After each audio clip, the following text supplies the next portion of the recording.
Question 1. In light of recent developments in ethical standards, consider the following scenario. Mr. Rubin, a certified home inspector, is hired by a client to inspect a property listed by his close relative. During the inspection, he notices several structural deficiencies, but decides not to include them in his report, fearing it might negatively affect his relative's sale. The client, unaware of this relationship, purchases the home and later discovers foundational issues. Which of the following best describes Mr. Rubin's primary violation? A. Failure to assess site conditions thoroughly. B. Breach of client confidentiality. C. Conflict of interest and ethical misconduct. D. Improper use of inspection tools. Answer. Correct answer, C. Conflict of interest and ethical misconduct. Explanation. Mr. Rubin's conduct represents significant conflict of interest and breach of ethical obligations, which is prohibited under industry standards like ASHI's Code of Ethics, Section 1. Inspectors shall avoid conflicts of interest or activities that compromise or appear to compromise professional independence, objectivity, or inspection integrity. He was obligated to disclose any relationship that could bias the report. His omission of critical findings directly violates his fiduciary duty to the client and could expose him to legal liability for negligent misrepresentation. Ref. ASHI Code of Ethics, Internachi SOP, Section 9A. Question 2. From a practical standpoint, which of the following best describes the main purpose of an inspection report's limitations and disclosures section? A. To list all discovered defects in order of severity. B. To promote additional contractor evaluations. C. To clearly define what was not inspected and why. D. To serve as marketing tool for future inspections. Answer. Correct answer, C. To clearly define what was not inspected and why. Explanation. The Limitations and Disclosures section establishes the boundaries of the inspection, protecting both inspector and client by clarifying what was excluded due to inaccessibility, safety, or scope. G. Environmental testing. According to ASHI SOP Section 2.2, this section ensures transparency, reducing potential disputes about missed areas is not intended. Rank defects that belongs in severity assessment or advertised services. Disclosures are vital for risk management and liability control. Ref. ASHI SOP Section 2.2 and Internachi SOP General Exclusions. Question 3. Through the lens of indoor air quality assessment, which of the following attic conditions would most likely indicate a ventilation deficiency? A. Presence of R30 insulation evenly distributed. B. Absence of ridge and soffit vents. C. Installation of a thermostatically controlled fan. D. Exposed roofing nails without signs of rust. Answer.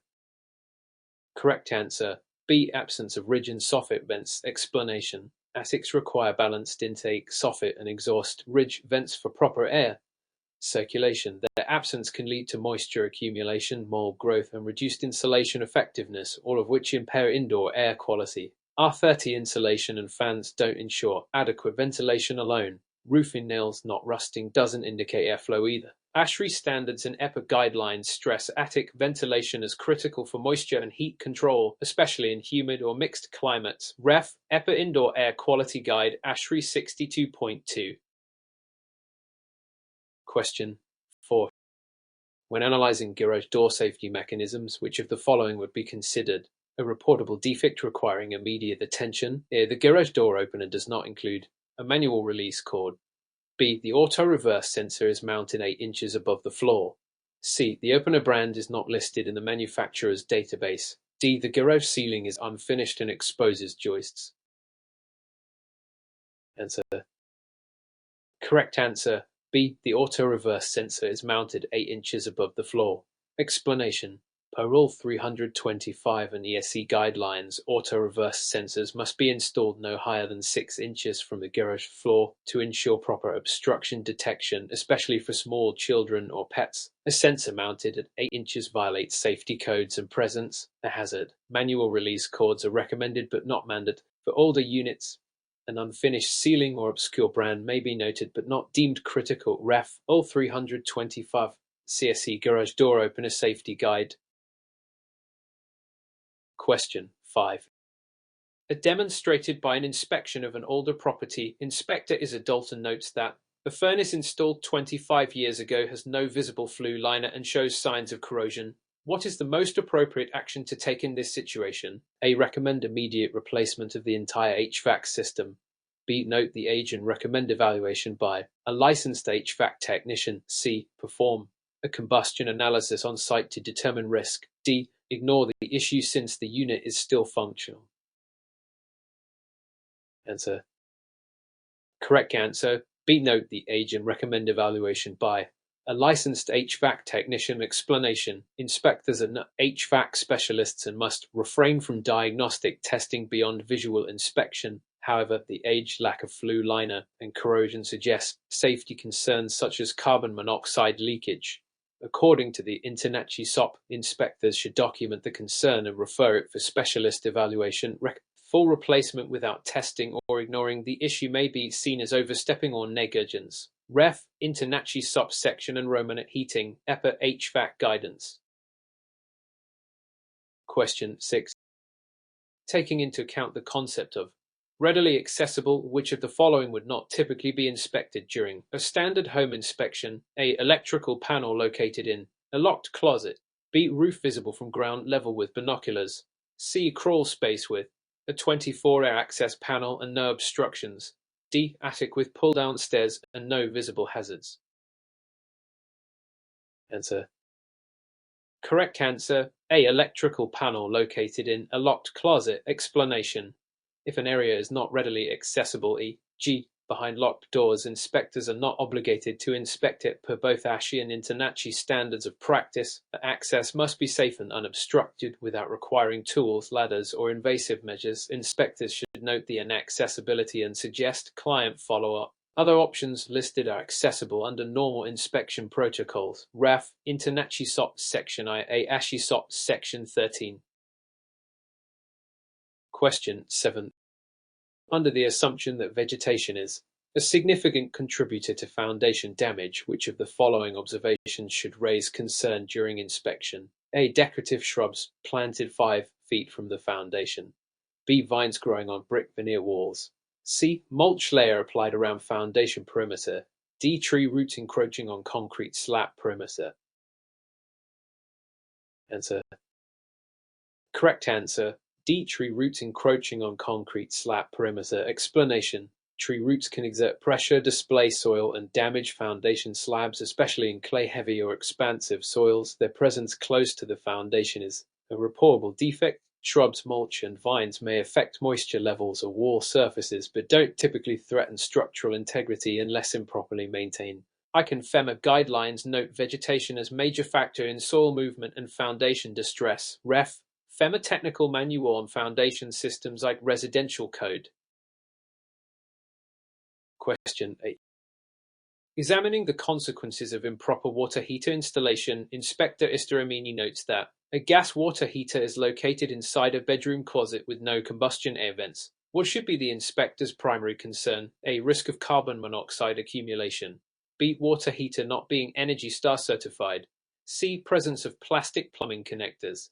D. Unit lacks digital temperature gauge.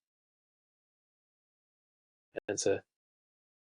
Correct answer. A. Risk of carbon monoxide accumulation. Explanation. Combustion appliances in confined, unventilated indoor spaces like bedrooms are a severe hazard, primarily due to co-buildup.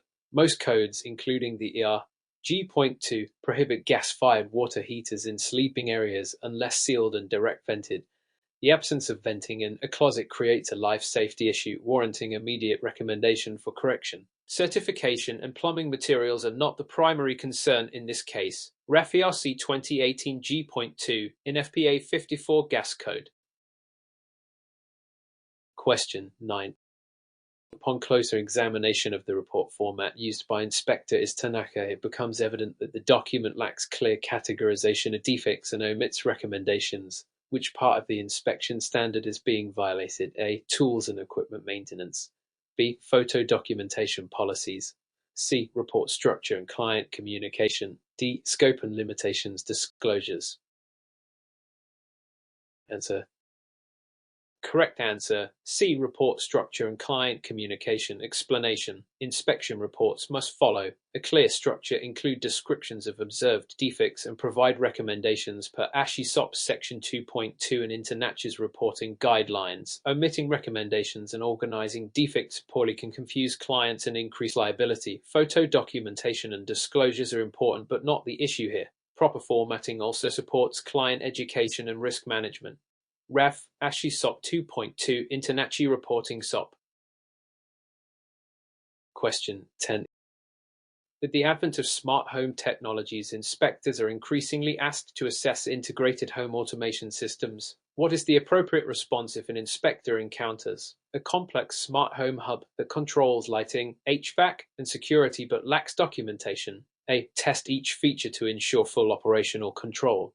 B. Open system panels to verify correct wiring. C. Note its presence and refer to the manufacturer or specialist. D. Ignore the system entirely as outside the SOP. Answer. Correct answer. C. Note its presence and refer to the manufacturer or specialist. Explanation. Smart home systems fall under installed components, but inspectors are not expected to fully test or troubleshoot complex automation hubs. Per INTERNACHI subsection in Roman 2, inspectors must document observable systems but are not required to verify performance of programmable features. Testing may void warranties or introduce liability. Referral to the appropriate specialist is the most compliant and risk-averse course of action. Ref. INTERNACHI subsection in Roman installed systems. Question 11. From the perspective of building scientist, Patel inspects a home with wood siding that shows signs of peeling paint and localized wood rot near the bottom edges. The home's grading slopes slightly toward the foundation. What is the most likely cause of this damage, and what should Patel recommend? A. Poor siding installation. They recommend replacement of siding only. B. Excess moisture retention due to inadequate drainage. Recommend correcting grading and further evaluation by contractor. C. Termite infestation. They recommend immediate pest control treatment. D. Natural aging of materials, and no action necessary. Answer. Correct answer. B. Excess moisture retention due to inadequate drainage. Recommend correcting grading and further evaluation by a contractor. Explanation. Wood rot near siding bottoms combined with grading that slopes toward the foundation strongly indicates moisture intrusion caused by poor drainage. According to building science principles in ERR.3, proper site grading directs water away from the foundation to prevent moisture damage. Simply replacing siding without addressing drainage issues will not solve the underlying problem and can lead to recurring rot. While termites could cause wood damage, visible rot paired with water issues points to moisture as the primary cause. Ref. ERI 2018 R.3 ASHI subsection in Roman to exterior components. Question 12. Given the circumstances, an inspector notes that the electrical service panel is cluttered with double-tap breakers, 2 wires under 1 breaker terminal. What are the primary concerns with this condition? A. It can cause unbalanced load distribution. B. It may result in overheating and increased fire risk. C. It violates zoning regulations unrelated to electrical safety. D. It increases the circuit's amperage capacity. Answer. Correct answer. B. It may result in overheating and increased fire risk. Explanation. Double tapping breakers is often against manufacturer specifications and NEC, National Electrical Code, rules unless breakers are designed for multiple conductors. It can cause loose connections, overheating, arcing, and fire hazards. This is a common defect noted by inspectors to protect safety. It does not inherently affect load balance or increase amperage capacity. Ref. NEC Article 100, 10.14, ASHI Electrical System SOP. Question 13. In the context of client communication, is Garcia completes a home inspection report but includes highly technical language and no summary of key concerns. What is the best practice she should follow to improve her report's effectiveness? A. Use industry jargon to maintain professionalism. B. Add a clear summary section with plain language and prioritize findings by severity. C. Remove all photos to avoid confusing the client. D. Provide only verbal feedback without a written report. Answer. Correct answer. B. Add a clear summary section with plain language and prioritize findings by severity. Explanation. Effective communication requires that inspectors translate technical findings into clear, understandable language and highlight the most critical issues upfront to aid client decision-making. According to ASHI's Client Communication Guidelines, this approach minimizes confusion and enhances client satisfaction. Excessive jargon or summaries can overwhelm clients and increase liability risk. Photos are valuable for evidence. Verbal-only reports fail to meet standard SOP, RAF, ASHI SOP section and Roman Alliant communication. Question 14. Under the assumption that roof drainage is a critical factor, which of the following conditions observed by an inspector should be considered most likely to cause water intrusion or foundation damage? A. Gutters with properly sized downspouts directed away from the foundation. B. Downspouts discharging within 2 feet of the foundation without splash blocks or extensions. C. Absence of gutters in a low rainfall area. D. Presence of leaf guards on gutters. Answer. Correct answer. B. Downspouts discharging within 2 feet of the foundation without splash blocks or extensions. Explanation. Downspouts that empty too close to the foundation can concentrate water runoff at the base of the structure, leading to soil erosion, foundation settlement and moisture intrusion. The International Residential Code ERR.3 recommends directing roof runoff at least 5 feet away from the foundation. Gutters without drainage controls exacerbate damage risk. Leaf guards and no gutters in dry areas are less problematic. Ref. ERE 2018 R.3 ASHI Exterior Components SOP. Question 15. Considering the evidence presented during an inspection of a crawl space, Inspector Isley notes standing water and visible mold on the wooden floor joists. What is the most appropriate immediate recommendation for the client? A. Seal all crawl space vents to improve insulation. B. Remove the mold using household cleaning products only. C. Retain a qualified contractor to address moisture intrusion and mold remediation. D. Ignore it if no odors or health complaints are reported. Answer. Correct answer. C. Retain a qualified contractor to address moisture intrusion and mold remediation. Explanation. Standing water and mold in crawl spaces indicate serious moisture problems, which can compromise structural integrity and indoor air quality. Proper mitigation requires specialized contractors with knowledge of moisture control and safe mold removal per EPA and OSHA guidelines. Sealing vents without addressing water may problems. The cleaning is inadequate for structural mold. REF EPA mold remediation guidelines. ASHI crawl space SOP. Question 16. Within the framework of standards of practice, which of the following statements best reflects the inspector's responsibility regarding reporting defects found during an inspection? A. Inspectors must report all defects regardless of their impact on habitability or safety. B. Inspectors should only report defects that require immediate repair. C. Inspectors must report material defects that affect safety, habitability, or significantly impair the function of components. D. Inspectors should avoid reporting cosmetic defects to reduce client concerns. Answer. Correct answer. C. Inspectors must report material defects that affect safety, habitability, or significantly impair the function of components. Explanation. Standards like ASHI and INTERNACHI SOPs require inspectors to report material defects impacting safety, habitability, or function. Cosmetic issues without functional impact may be noted but are not required.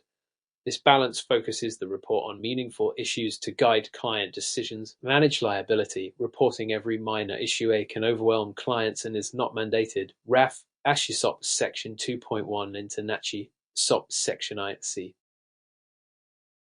Question 17. By evaluating the business operation of a sole proprietor home inspector, which of the following is the most critical form of insurance that mitigates risk related to errors or omissions during inspections? A. General liability insurance. B. Property insurance. C. Professional liability, errors and omissions insurance. D. Workers' compensation insurance. Answer.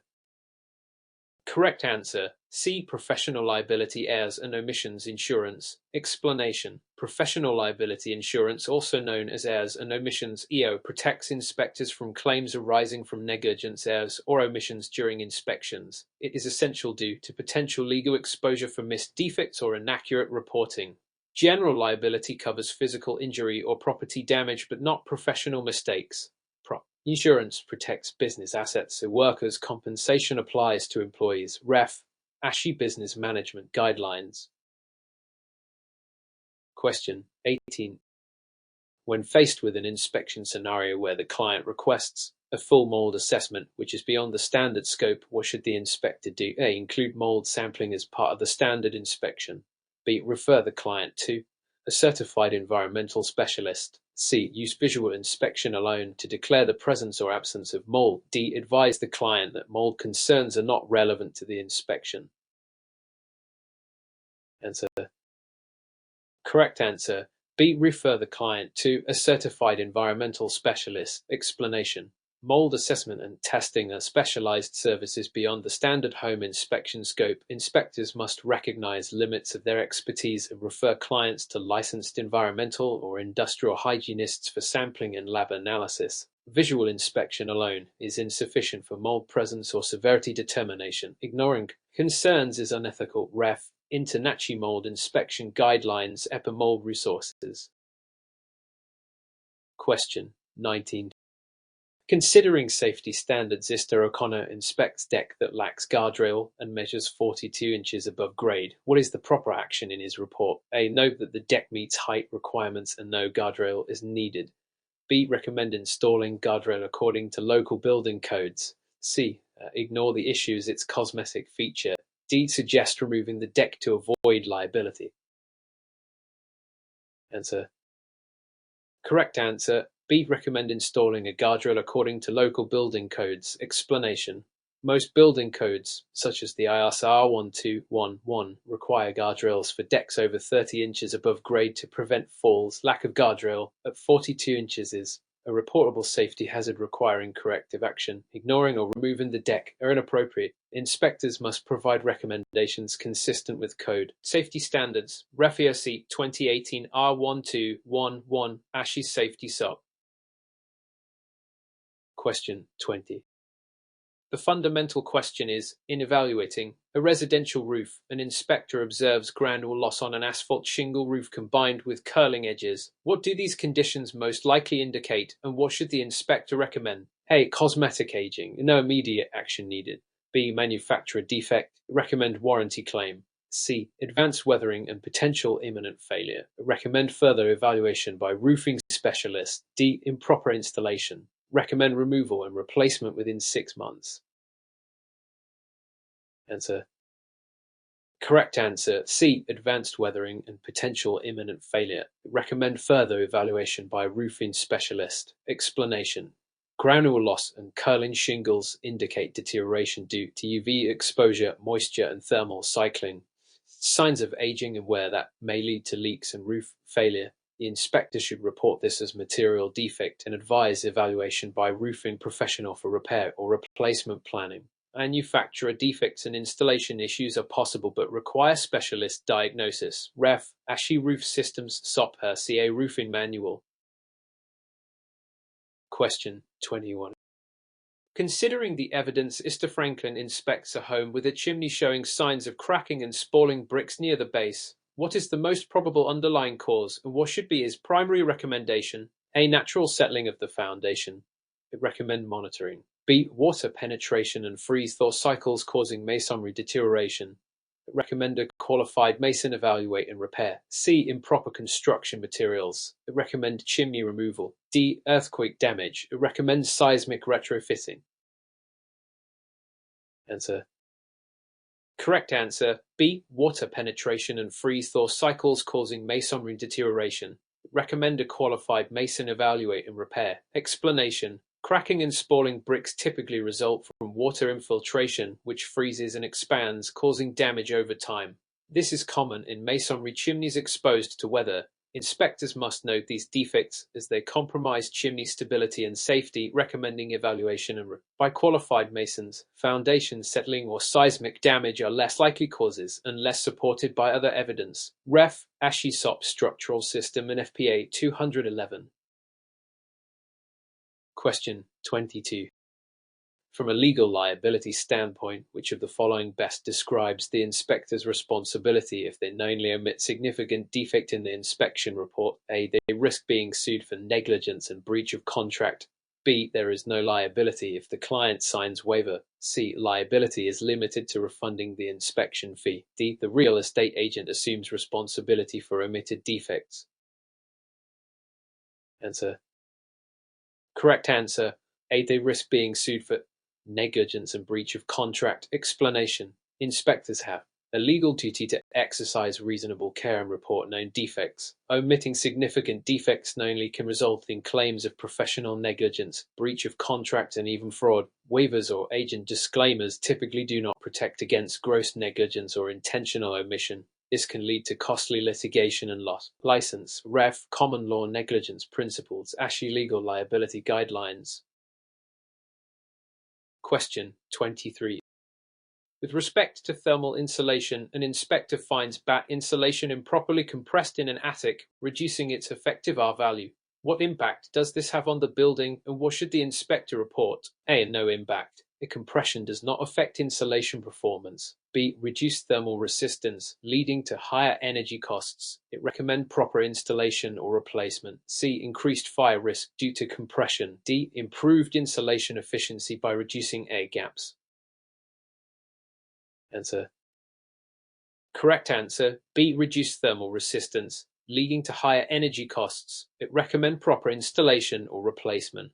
Explanation. Compression reduces the thickness and air pockets within batt insulation, which directly decreases its thermal resistance, R value. This leads to increased heat transfer, higher energy consumption, and occupant discomfort. Inspectors should document improper installation per ASHRAE and DOE guidelines and recommend correct. To ensure energy efficiency, fire risk is not directly increased by compression. Ref. ASHRAE Handbook, DOE Insulation Fact Sheet.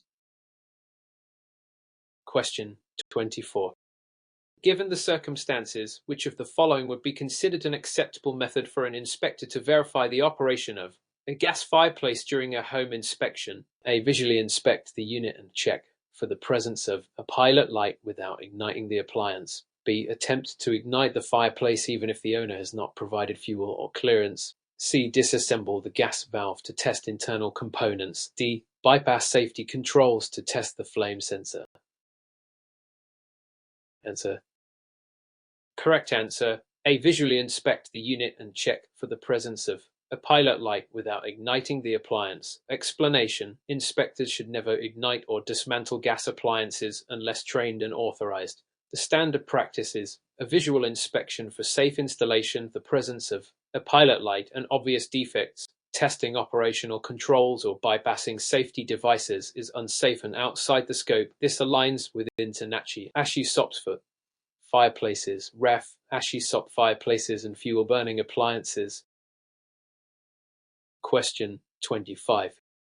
In a scenario where the inspector encounters a sump pump installed without a check valve on the discharge line, what is the primary concern to report? A. Backflow of water into the sump pit causing pump cycling and potential failure. B. Increased noise levels during operation. C. Higher energy consumption due to lack of water recycling. D. Reduced water pressure in the plumbing system. Answer. Correct answer. A. Backflow of water into the sump pit causing pump cycling and potential failure. Explanation. Without a check valve, water discharged can flow back into the sump pit, causing the pump to cycle more frequently, leading to premature wear and possible failure. This is a common defect noted by inspectors per manufacturer, installation instructions, and plumbing codes. Noise and water pressure issues are unrelated to check valves in sumps. Ref. IPCA 1101.11 ASHI Plumbing System SOP. Question 26. From the perspective of business operations, Isteyong wants to ensure his inspection company is compliant with record-keeping best practices. Which of the following is considered a critical element of effective record management? A. Keeping only client contact information indefinitely. B. Maintaining secure, detailed records of all inspections, reports, contracts, and client communications for a minimum period as required by law. C. Discarding records after 30 days to protect client privacy. D. Storing paper records only, avoiding digital formats. Answer. Correct answer: B. Maintaining secure, detailed records of all inspections, reports, contracts, and client communications for a minimum period as required by law. Explanation: effective record keeping includes maintaining complete, accurate, and secure records related to inspections, reports, contracts, and communications for a period dictated by state laws or contractual obligations, commonly 3 to 7 years. Digital storage encouraged for accessibility and backup, discarding early risks, non-compliance, and potential legal exposure. Ref. ASHI Business Operations Best Practices. Question 27. While evaluating an older home's plumbing system, Inspector Rivera observes galvanized steel pipes with significant corrosion and reduced water flow. What should her primary recommendation be? A. Continue use. Galvanized pipes are known to last indefinitely.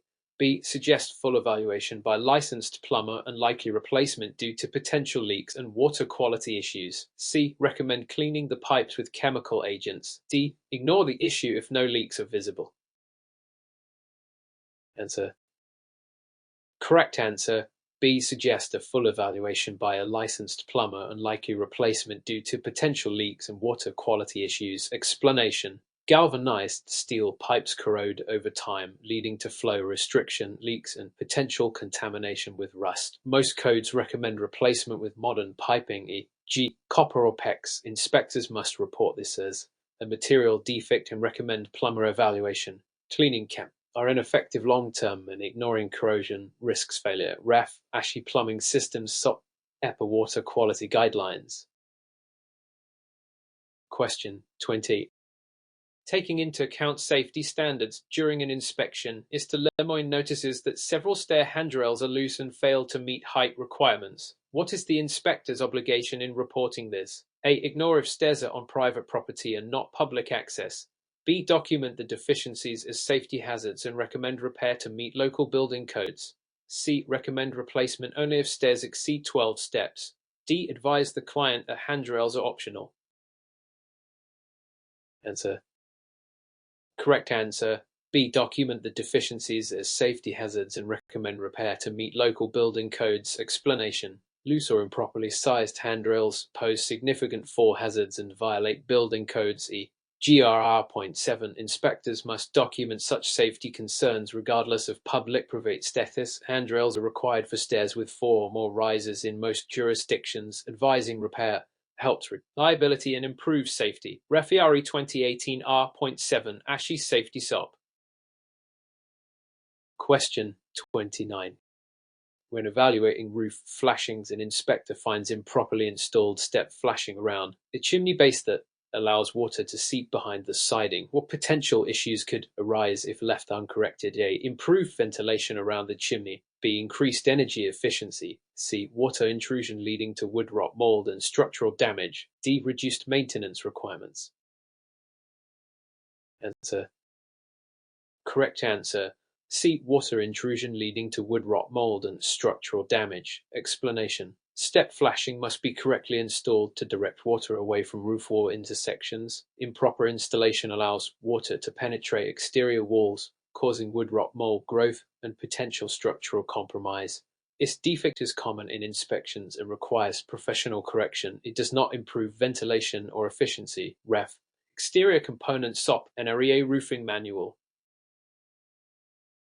Question 30. The prevailing attitude toward alternative energy systems like residential solar panels is growing. During an inspection, which of the following is the inspector's responsibility regarding these systems? A. Fully evaluate electrical and mechanical operations of the solar system.